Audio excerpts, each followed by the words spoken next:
Hello students, 20 marks के MCQ आएंगे आपके बोर्ड एग्जाम में। तो हमने लेटेस्ट सैम्पल पेपर के आधार पर आपके 100 एमसीक्यूज़ की सीरीज बनाई है। उसका देखेंगे हम पार्ट सेकंड। फर्स्ट पार्ट में हम 20 क्वेश्चंस कर चुके हैं। जिन्होंने भी वो पार्ट नहीं देखा वो जाके चैनल पे देख सकता है। चलिए स्टार्ट करते हैं आपका क्वेश्चन नंबर 21।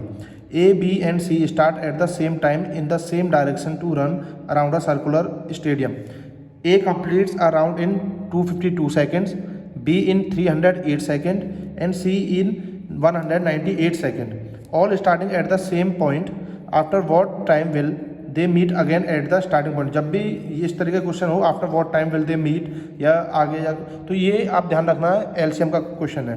तो हम सिंपली इनका क्या करेंगे, एलसीएम फाइंड कर देंगे। तो एलसीएम निकाल के आपका सेकंड्स में आएगा, उनको डिवाइड कर लेना 60 से, तो आपका मिनट में आ जाएगा। तो इसका आंसर हो जाएगा आपका 46 minutes and 12 second, option number ए।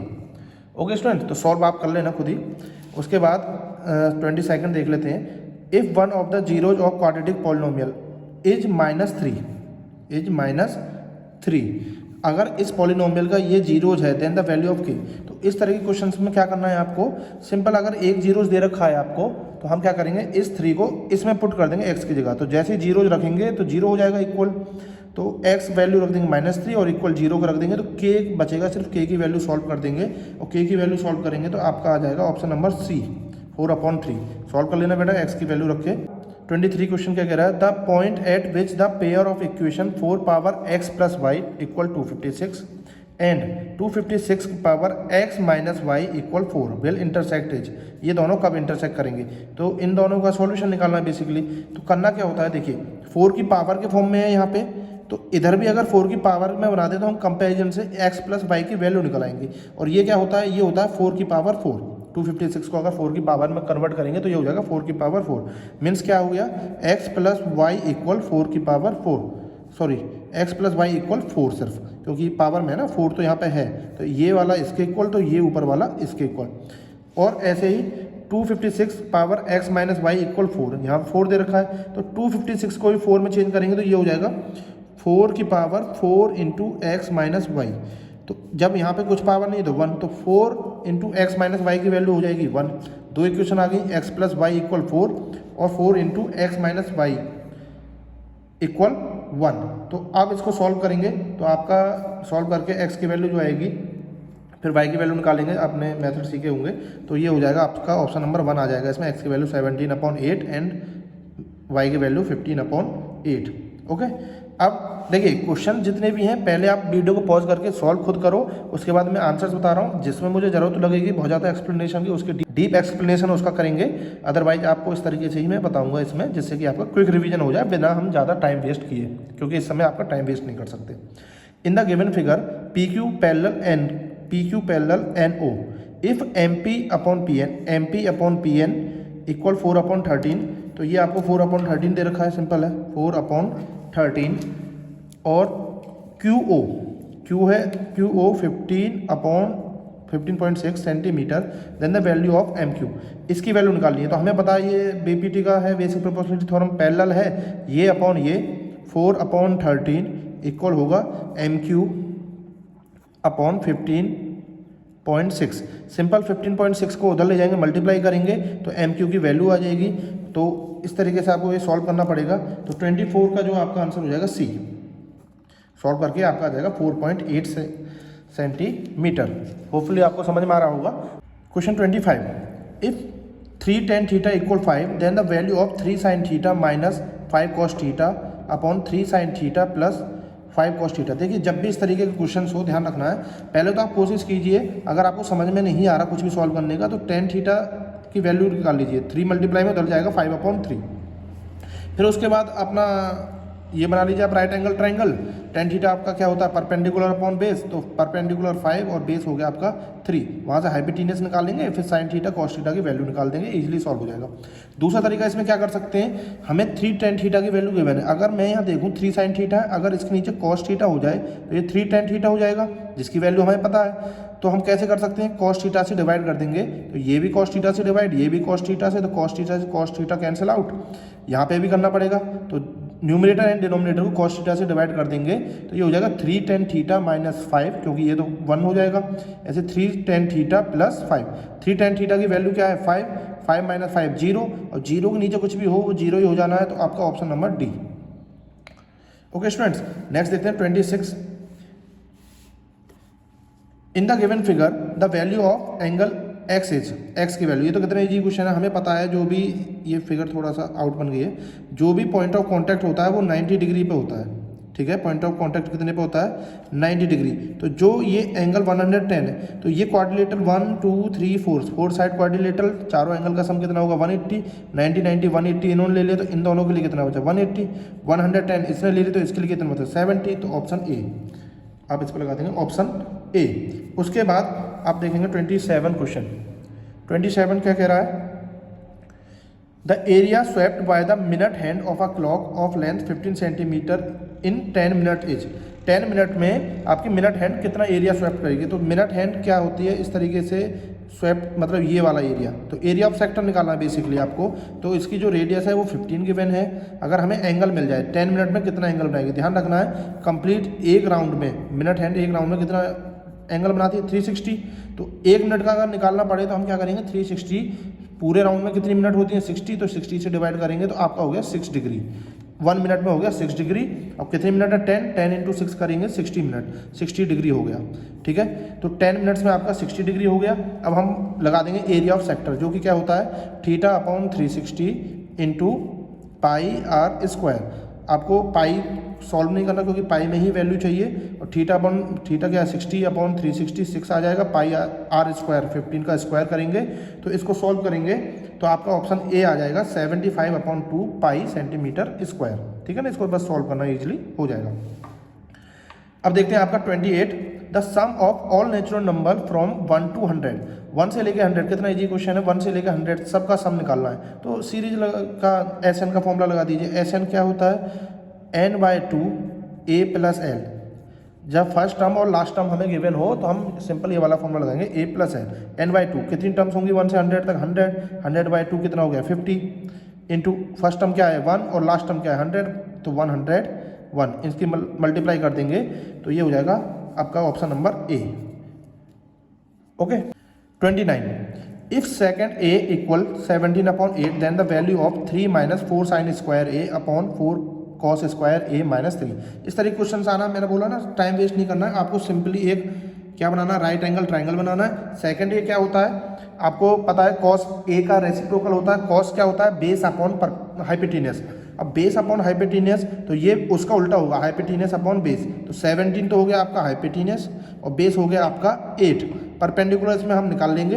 तो उसके बाद साइन ए और कॉस ए की वैल्यू निकालेंगे तो उससे आप सॉल्व करेंगे तो इसका जो आंसर है वो आएगा आपका 33/611, ठीक है। बस ये निकालना 17 का स्क्वायर माइनस 8 का स्क्वायर करेंगे तो इजीली आप फाइंड कर पाएंगे।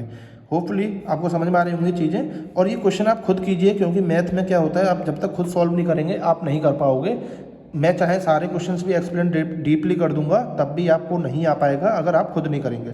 तो आप जो भी मैं क्वेश्चन रीड करूं उसको पॉज कीजिए, फिर आंसर बताइए, फिर आप चेक कीजिए क्या वो सही है या नहीं। मैं वही चीज़ बता रहा हूँ, जहाँ मुझे ज़रूरत लगी बहुत ज़्यादा अच्छे से समझाने की वो मैं डीपली समझाऊंगा, पर जहाँ लाइटली है वहाँ पे आप लाइटली ही करके थोड़ा सा जल्दी हम करने की कोशिश करेंगे क्योंकि एग्जाम में बहुत ज़्यादा टाइम नहीं है। 30th क्वेश्चन देख लेते हैं क्या है। 2 triangles are similar if their corresponding sides are. Corresponding sides क्या होती हैं अगर 2 ट्राइंगल सिमिलर होते हैं, इक्वल नहीं होती हैं। करस्पॉन्डिंग साइड्स प्रोपोर्शनल होती हैं, ऑप्शन बी। ध्यान रखना करस्पॉन्डिंग साइड क्या होंगी प्रोपोर्शनल। इक्वल होने के लिए इक्वल होती हैं उसमें कॉन्ग्रुएंसी में, पर सिमिलर में क्या होंगी प्रोपोर्शनल। प्रोपोर्शनल मतलब क्या होता है जब रेशियो इक्वल होता है तो उनको हम बोलते हैं प्रोपोर्शनल, ठीक है। तो ये B option proportional. Question number 31, 3 metallic solid cubes whose edge are. 3 अलग अलग क्यूब हैं 1 2 and 3 are melted and formed into a single cube, और उनको मेल्ट करके एक सिंगल क्यूब बनाया। The edge of the cube formed is. तो नया जो क्यूब बनेगी उसकी साइड क्या होगी। हम क्या करेंगे सिंपल इन तीनों का अलग अलग वॉल्यूम निकाल लेंगे। क्यूब का वॉल्यूम क्या होता है साइड क्यूब, तो 4 क्यूब 5 क्यूब एंड 6 क्यूब, उनको ऐड करके फिर उसको क्यूब रूट कर देंगे तो हमें उसका पता चल जाएगा कि जो नया क्यूब बनेगा उसकी साइड क्या होगी। अब इन्होंने देखो क्या दे रखा 15 पावर 1/3, तो और ये 1/2 1/4, ये क्या है, जब भी क्यूब रूट में होगा, क्यूब रूट में होगा तो पावर 1/3 होती है, 15 पावर 1/3, इसका मतलब है 15 जो है क्यूब रूट के अंदर है। जब अगर पावर 1/2 हो तो इसका मतलब है स्क्वायर रूट के अंदर है। तो हमें उसी फॉर्म में देखनी है, तो क्यूब रूट से आएगा ए क्यूब इक्वल जो भी आपकी वैल्यू आएगी उसको सॉल्व करोगे तो 15 जो बचेगा वो क्यूब रूट का बचेगा, ना कि स्क्वायर का। तो एक तो 1/3 वाला ऑप्शन आएगा इसमें, ये नहीं होगा, ये भी नहीं होगा। तो आप देख लेना, सॉल्व करना, ए की वैल्यू आपकी ये आ जाएगी। अगर आपको चेक करना कि आपसे बिल्कुल मैच करे वैल्यू, तो 3 × 15 क्यूब रूट लिखा हुआ ये, तो 3 का क्यूब अंदर लेके जाएंगे तभी बाहर वो आया है। तो 3 का क्यूब होता है 27, 27 × 15 करेंगे। अगर ये वैल्यू आपकी वैल्यू से मैच कर रही है तो फिर ये ऑप्शन ए। वैसे इसका करेक्ट आंसर यही है आपका ए ऑप्शन। ओके, अब नेक्स्ट देखते हैं आपका question number 32। What is the nature of roots of the quadratic equation. इसका नेचर ऑफ रूट, तो ये आपको डी से पता चलता है। डी क्या होता है, b² - 4ac। तो b क्या है आपका यहाँ पे -4 का स्क्वायर 16 - 4 × a क्या है 5, तो 5 × c क्या है 3, 4 5 जा 20, 23 जा 60, 16 - 60 करेंगे तो ये तो नेगेटिव आ जाएगा। नेगेटिव आता है तो नो रियल रूट्स होते हैं, ध्यान रखना है। नेगेटिव आया नो रियल रूट्स, और अगर 0 के इक्वल आया तो रियल एंड इक्वल रूट्स, और अगर पॉजिटिव नंबर आ गया 0 से बड़ा 1 2 3 4 5 कुछ भी आ रहा है तो वो हो जाएगा रियल एंड अनइक्वल रूट्स। तो यहाँ पे नो रियल रूट्स ऑप्शन। उसके बाद देखते हैं आपका question number 33। A wire is in the form of a circle of radius 28 centimetre. पहले एक वायर है जो कि सर्कल की फॉर्म में, इसको तोड़ेंगे अब। इट इज रीबेंट, उसको दोबारा तोड़ के रीबेंट किया गया स्क्वायर की फॉर्म में इसी वायर को।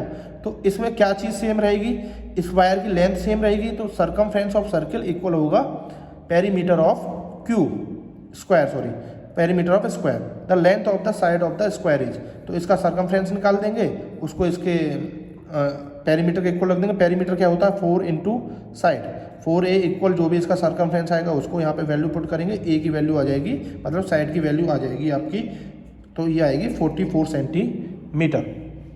पहले क्वेश्चन खुद जरूर कर लें, उसके बाद आंसर चेक करें कि आप सही कर रहे हैं या नहीं। और आपको किसी भी क्वेश्चन में अगर डाउट हो रहा है, किसी में भी कोई प्रॉब्लम हो रही है, तो आप कमेंट करके बता सकते हैं, सर इस क्वेश्चन में हमें थोड़ा समझ में नहीं आया, तो मैं कोशिश करूंगा आपका वो डाउट दूर करने की, क्लियर करने की। क्योंकि एग्जाम में जाके डाउट होने से बेहतर है आप यहीं पे डाउट्स को सॉल्व कर लें, और हम जितना जल्दी हो रहा है उतना कर ही रहे हैं।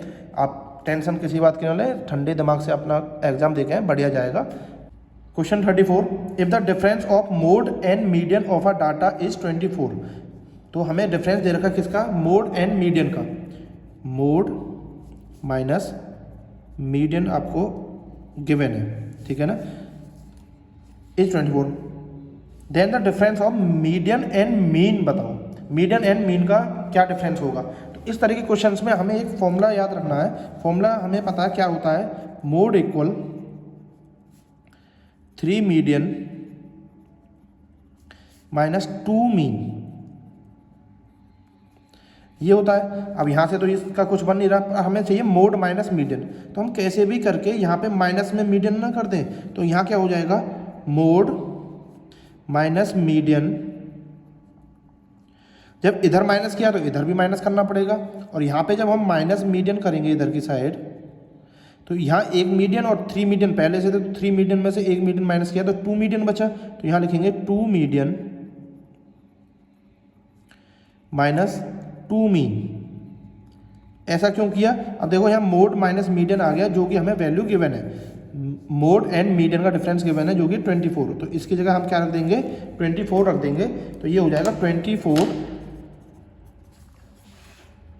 Equal 2 × median minus mean. 2 हमने कॉमन ले लिया, तो 2 कॉमन ले लिया तो ये आया। अब 2 से इसको 12 काट देंगे, तो यहाँ पे यही तो पूछ रहा था कि मीडियन एंड मीन का डिफरेंस बताओ। मीडियन एंड मीन का डिफरेंस 12, ऑप्शन नंबर ए। बहुत थोड़ा सा ट्रिकी क्वेश्चन है पर इजी क्वेश्चन में। If x bar is use the mean, अगर ये मीन की फॉर्म में है of n s, then the value of summation x i. तो ये क्वेश्चन मैंने कल जो इसका पार्ट फर्स्ट है उसमें एक्सप्लेन किया अच्छे से। तो समीशन एक्स आई, अगर आई बिलोंग्स टू 1 to n, अगर सारे उनका सम चाहिए हमें तो क्या होता है, मैंने बोला था n इंटू एक्स बार होता है, ध्यान रखना है। जो भी मीन है हमारा उसकी n से मल्टीप्लाई करके सम ऑफ ऑल ऑब्जर्वेशन आता है, वो यहाँ पे पूछा गया है। तो n इंटू एक्स बार देख लेंगे कहाँ पे है, यह है आपका option number C, n into x bar. अब देखेंगे आपका question number 36, the smallest number y which √27 should be multiplied so as to get a rational number. इसको कितने से मल्टीप्लाई करें कम से कम कि वो नंबर क्या आ जाए, रेशनल नंबर हो जाए, मतलब रूट हट जाए। तो 27 को देखें तो क्या लिखा होता है, ये 3 इंटू 3 इंटू 3, तो 3 का तो पेयर बाहर आ जाएगा, तो ये बचा 3√3। अब इसमें कितने की मल्टीप्लाई करेंगे, रूट हट जाए तो √3 की मल्टीप्लाई करनी है, सिंपल। √3 से 3 हो जाएगा, 3 3 = 9। तो बेसिकली हमें किसकी मल्टीप्लाई करनी पड़ेगी, √3 जहाँ भी ऑप्शन में दिख रहा है C option is the correct option. ठीक है स्टूडेंट, आपको समझ में आ रहे होंगे तो अच्छे से कर लें आप। 37 देख लीजिए, the point of intersection of the coordinate axes is. जो एक्सेसिस होते हैं उनके पॉइंट ऑफ इंटरसेक्शन क्या होता है, तो ये तो 0,0 होता है, मीन्स ओरिजिन होता है। X axis, Y axis, origin and 1, तो ओरिजिन ये तो हमें पता कि दोनों एक्सेसिस कहाँ पे इंटरसेक्ट करते हैं, ओरिजिन पे करते हैं इंटरसेक्ट। अब देखते हैं हम क्वेश्चन नंबर 38। देखिए 1-2 क्वेश्चन ऐसा आएगा 20 मार्क्स में से जो आपका थोड़ा टाइम ले सकता है, बाकी आपके जो क्वेश्चन टाइम नहीं ले रहे हैं उनमें बहुत ज़्यादा टाइम वेस्ट करने की जरूरत नहीं, तुरंत टिक लगाइए, आगे बढ़िए, ठीक है ना। 38 देख लेते हैं, in a triangle ABC it is given that AB equal √3 centimetre, AB equal √3 centimetre and AC equal 2 centimetre, AC 2 centimetre and AD is the bisector of angle A। Angle A का ये बाइसेक्टर है, ये angle इसके equal है। Then BD ratio DC is equal to, BD ratio DC।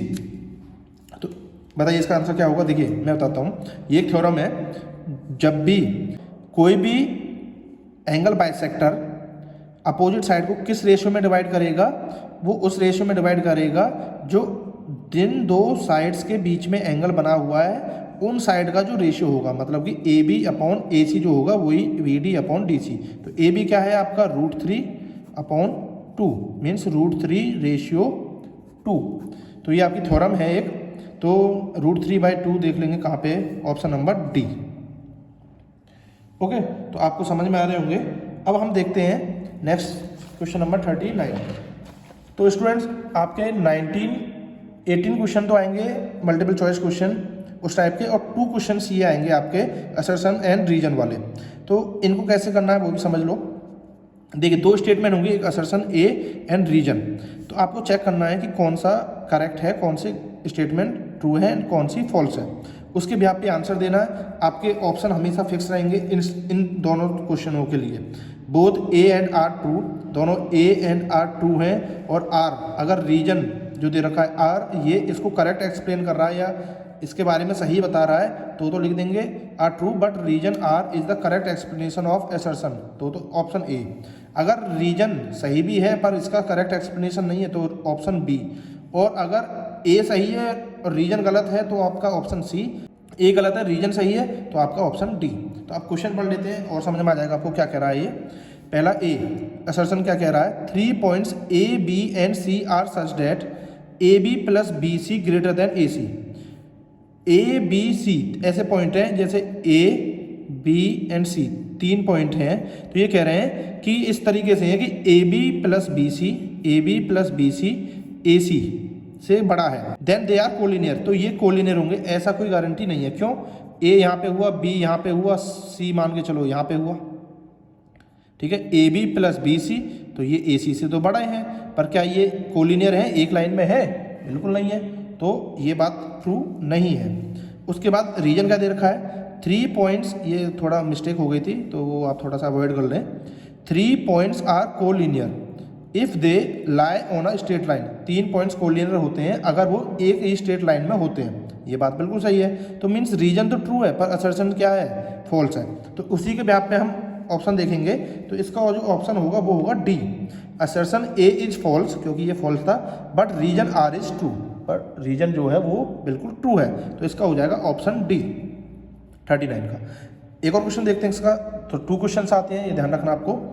40 statement A assertion if a line divide any 2 side of a triangle in the same ratio then the line is parallel to the third side. ये कह रहे हैं if a line, triangle की बात कर रहे हैं, if a line divides any two side of a triangle in the same ratio, same ratio में डिवाइड कर रहे हैं तो वो थर्ड साइड के पैरेलल होगा। बिल्कुल होगा, क्यों? बीपीटी हमारी यही तो कहती है, बेसिक प्रोपोर्शनलिटी थ्योरम, तो ये ट्रू है। उसके बाद देखते हैं रीजन क्या दे रखा है इन्होंने, line segment joining the mid point of any two side of a triangle is parallel to third side. ये कह रहे हैं लाइन सेगमेंट जो मिड पॉइंट को ज्वाइन करने वाला होता है वो थर्ड साइड के पैरेलल होता है। ट्रू ये भी है, पर ये इसको करेक्ट एक्सप्लेन नहीं कर रहा है। ये तो कह रहा है मिड पॉइंट थ्योरम की बात, और ये है बेसिक प्रोपोर्शनलिटी थ्योरम। यहाँ पे ये ऊपर भी हो सकती थी, नीचे भी हो सकती थी, रेशियो वहाँ भी इक्वल हो जाता है, पर ये कह रहा है मिड पॉइंट को मिलाने वाली बात, तो ये इसका करेक्ट एक्सप्लेनेशन नहीं है। दोनों सही है पर ये इसका करेक्ट एक्सप्लेनेशन नहीं है। तो इस कंडीशन में आपका ऑप्शन बी होगा, both assertion A and reason are true but reason are is not correct explanation of assertion. तो आपका 40 क्वेश्चन का हो जाएगा ऑप्शन बी। देखिए स्टूडेंट्स, आज के लिए 40 क्वेश्चन ही, आगे क्वेश्चन हम नेक्स्ट पार्ट में करेंगे। आप इनकी प्रैक्टिस जरूर कर लें, बोर्ड एग्जाम के लिए आपकी अच्छी खासी प्रैक्टिस हो जाएगी। 20 मार्क्स के लिए आएंगे ये, इनको हम लाइटली नहीं ले सकते। कोई भी डाउट है आप कमेंट कर सकते हैं। तो स्टूडेंट्स, आपके इन 20 क्वेश्चंस में से कितने आंसर्स आपके ठीक रहे वो स्कोर आप कमेंट करके जरूर बताएं हमें कि आपके 20 क्वेश्चंस में कितने आए, ठीक है ना। आपके जितने भी आए हों आउट ऑफ 20 हमें ज़रूर बताएं, उसमें हमें पता चले कि आप कितने सीरियस हैं अपने एग्ज़ाम को लेके। ओके, और पिछले पार्ट को जरूर देख लें जिन बच्चों ने नहीं देखा है, उसमें 20 बहुत अच्छे जो क्वेश्चन है वो उस पार्ट में हैं, उनको ज़रूर देख लें। और ये आपने कर ही लिए हैं। All the best for your exam. Thank you.